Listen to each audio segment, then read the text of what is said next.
Kerala Blasters ആരാധകരും അതുപോലെ തന്നെ ഇന്ത്യൻ ഫുട്ബോൾ പ്രേമികളും ഇപ്പോൾ ഒരുപോലെ കാത്തിരിക്കുകയാണ് ISL 11ാം സീസൺ തുടങ്ങാനായിട്ട്. ഈ മാസം 13ാം തീയതി മോഹൻ ബഗാൻ സൂപ്പർ ജയൻസ് മുംബൈ സിറ്റിയെ നേരിട്ടുകൊണ്ടായിരിക്കും ISLന്റെ ഉദ്ഘാടന മത്സരം. എന്നാൽ ISLന്റെ എല്ലാ മത്സരങ്ങളും നമുക്ക് എങ്ങനെ കാണാൻ സാധിക്കുമെന്നത് ആരാധകർ ഇപ്പോൾ ചോദിക്കുന്നുണ്ട്.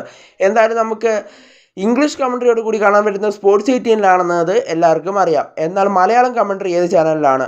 കഴിഞ്ഞ സീസൺ വരെ, അതായത് ISLന്റെ 10ാം സീസൺ മാറ്റി നിർത്തിയാൽ ISLന്റെ 9 സീസൺ വരെയും സംപ്രേഷണം ചെയ്തുകൊണ്ടിരുന്നത് ഏഷ്യാനെറ്റ് മൂവീസോ അല്ലെങ്കിൽ ഏഷ്യാനെറ്റ് പ്ലസ്സോ ആയിരുന്നു മലയാളം കമൻട്രി.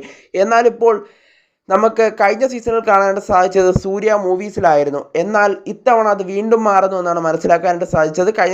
കഴിഞ്ഞ ദിവസം വരെ നമുക്ക് അറിയാനായിട്ട് സാധിച്ചത് സൂര്യ മൂവീസിൽ തന്നെ ആയിരിക്കും മലയാളം കമൻട്രി എന്നുള്ളതാണ്. എന്നാൽ ഇപ്പോൾ ഏഷ്യാനെറ്റ് പ്ലസ്സിലായിരിക്കും നമുക്ക് മലയാളം കമൻട്രി കാണാൻ സാധിക്കുക എന്നാണ് ഇപ്പോൾ അറിയാനായിട്ട് സാധിക്കുന്നത്. അതിൻ്റെ പ്രധാനപ്പെട്ട കാരണം എന്താണെന്ന് വെച്ചാൽ, ഇപ്പോൾ ഇന്നലെ ഇന്ത്യൻ സൂപ്പർ ലീഗ് ഒരു പോസ്റ്റ് പബ്ലിഷ് ചെയ്തിരുന്നു അവരുടെ ഒഫീഷ്യൽ ഇൻസ്റ്റഗ്രാം അക്കൗണ്ടിൽ. ISL ഉദ്ഘാടന മത്സരവുമായി ബന്ധപ്പെട്ട ഒരു പോസ്റ്റാണ് അവർ ഇന്നലെ പങ്കുവച്ചിരുന്നത്. അതിൽ അവർ ഏതൊക്കെ ചാനലിലാണ് ISL മത്സരങ്ങൾ കാണാൻ സാധിക്കുക എന്നുള്ളൊരു കാര്യം അതിനകത്ത് പറഞ്ഞിട്ടുണ്ടായിരുന്നു. അതിനകത്ത് നമുക്ക് സൂര്യ മൂവീസിലെ കാണാനായിട്ട് സാധിക്കുന്നില്ല, പകരം ഏഷ്യാനെറ്റ് പ്ലസിന് നമുക്ക് മലയാളം കമൻട്രിയോട് കൂടി കാണാൻ സാധിക്കുന്ന ചാനലുകളിൽ നമുക്കിപ്പോൾ കാണാനായിട്ട് സാധിക്കുന്നുണ്ട്.